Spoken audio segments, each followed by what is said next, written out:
सध्या मुंबईमध्ये सर्व पक्षांचा प्रचार जोरदार सुरू आहे। याच संदर्भात शिवसेना नेते गजानन कीर्तिकरांच्या उमेदवारीचीही मध्यंतरी चर्चा होती। याच संदर्भात बोलताना गजानन कीर्तिकरांनी याला दुजोरा दिलाय। आपला मुलगा असल्याने आपण विरोधात लढवणार नाही असं मुख्यमंत्र्यांकडे स्पष्ट केल्याचं त्यांनी म्हटलं। मुलगा जरी असला तरी महायुतीच्या उमेदवारासाठी काम करेल असं ठाम विश्वास देखील व्यक्त करताना गजानन कीर्तिकर दिसले। मात्र हा नेमका बाप लेकाचा वाद काय, जेम विशेष मध्ये पाहूया। वायव्य मुंबई या लोकसभा मतदारसंघातील लढत राज्याचे लक्ष वेधून घेणारी ठरणार आहे, कारण या ठिकाणी वडिलांविरोधामध्ये मुलगा उभा ठाकलेला आहे। गजानन कीर्तिकर विरुद्ध अमोल कीर्तिकर अशी लढत नसली तरीही मात्र प्रचार होणार हे तरी निश्चित आहे। शिवबाटाकडून अमोल कीर्तिकर यांची उमेदवारी निश्चित झाली आहे, तर शिवसेनेकडून वायव्य मुंबईतून कोण उमेदवार असणार हे अद्याप निश्चित झालेलं नाही। पण जो उमेदवार असेल त्याचा प्रचार करणार असल्याचं गजानन कीर्तिकर यांनी म्हटलंय। दोघांनी या संदर्भात काय वक्तव्य केलेली आहेत पाहूयात।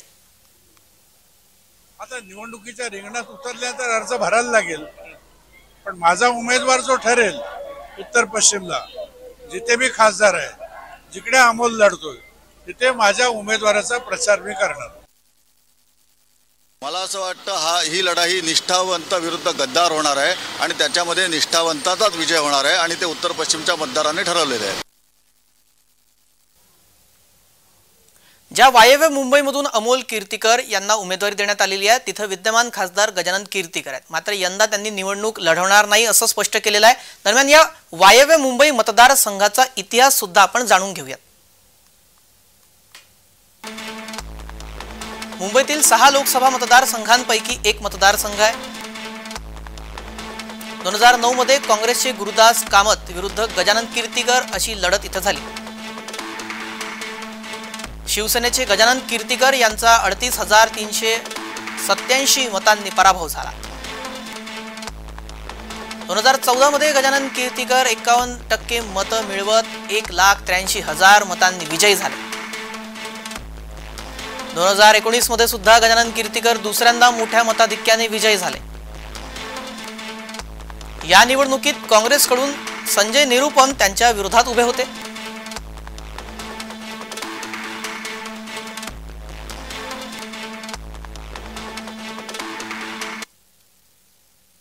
बदललेल्या राजकीय परिस्थितीमध्ये शिवसेनेमध्ये फूट पडल्यानंतर गजानन कीर्तिकर शिंदेंसोबत गेले आणि शिवसेनेमध्ये आहेत, पण त्यांचा आता मुलगा अमोल कीर्तिकर उद्धव यांच्या सोबत आहे आणि अमोल कीर्तिकरांना शिवबाटाकडून उमेदवारी सुद्धा जाहीर झालेली आहे। बाप लेकाच्या वेगवेगळ्या भूमिकेबाबत अधिक माहिती आमचे प्रतिनिधी देत आहेत, पाहूयात। 2022 मध्ये विधानसभेच्या निवडणुकांबरोबरच राज्यात राजकीय भूकंप झाला। शिवसेनेचे नाराज नेते एकनाथ शिंदे 40 आमदारांना घेऊन सुरतला निघून गेले। शिंदे भाजपाच्या संपर्कात नसल्याच्या बातम्या येत होत्या। 13 खासदार आणि 40 आमदार आमच्या सोबत आहेत आणि त्यांना घेऊन आम्ही सरकार स्थापन करू असंही त्यांचं म्हणणं होतं। मात्र अशा वेळेस ही फूट राजकीय घराण्यात दिसून आली। सुभाष देसाई यांचा मुलगा शिंदे गटासोबत गेला, तर सुभाष देसाई हे ठाकरेंसोबत राहिले आणि गजानन कीर्तिकर हे शिंदेसोबत गेले, पण त्यांचा मुलगा अमोल कीर्तिकर हा ठाकरेंसोबत गेला। ईडी आणि सीबीआयच्या भीतीने गजानन कीर्तिकर हे ठाकरेंचा साथ सोडल्याच्याही बातम्या तेव्हा समोर आल्या होत्या। मात्र त्यांचा मुलगा अमोल कीर्तिकर हा एकनिष्ठ राहिला।